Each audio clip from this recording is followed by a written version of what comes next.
Hi hello everyone. இந்த வீடியோவில் குழந்தைங்களுக்கான oats recipe பார்க்க போகிறோம். ஓட்ஸ் கிச்சடி எப்படி செய்யலாங்கிறத பார்க்கலாம்.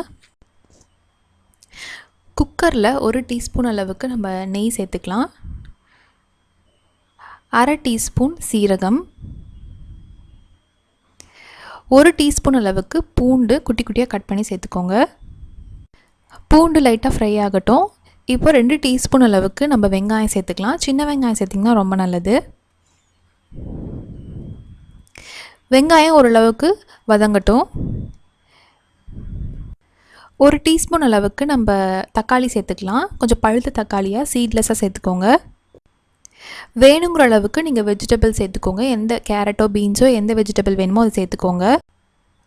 இப்போ 1 டீஸ்பூன் அளவுக்கு நான் பாசிப்பருப்பு எடுத்து வச்சுருக்கேன். அது இது சேர்த்துக்கலாம். ஓரளவுக்கு ஃப்ரை பண்ணிவிட்டு நான் 1/4 கப் அளவுக்கு ஓட்ஸ் எடுத்து வச்சுருக்கேன். அது இதில் சேர்த்துக்கலாம்.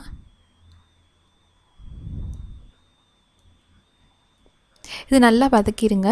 இப்போது நம்ம தேவையான அளவு தண்ணி சேர்த்துக்கலாம். நான் 1.5 கப் அளவுக்கு தண்ணி சேர்க்குறேன். இப்போ இது கூட ஒரு பிஞ்ச் அளவுக்கு நம்ம மஞ்சள்தூள் சேர்த்துக்கலாம். கூடவே ஒரு பிஞ்ச் அளவுக்கு சால்ட் சேர்த்துக்கோங்க.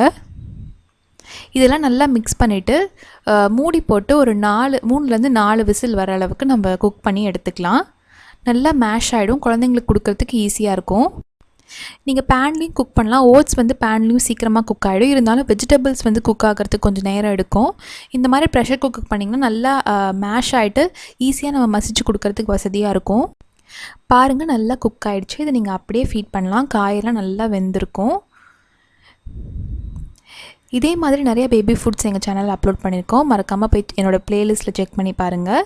என்னோடய சேனல் நீங்கள் சப்ஸ்கிரைப் பண்ணாமல் பார்க்குறீங்கன்னா சப்ஸ்கிரைப் பண்ணிவிட்டு கூடவே அந்த பெல் பட்டனையும் கிளிக் பண்ணிவிடுங்க.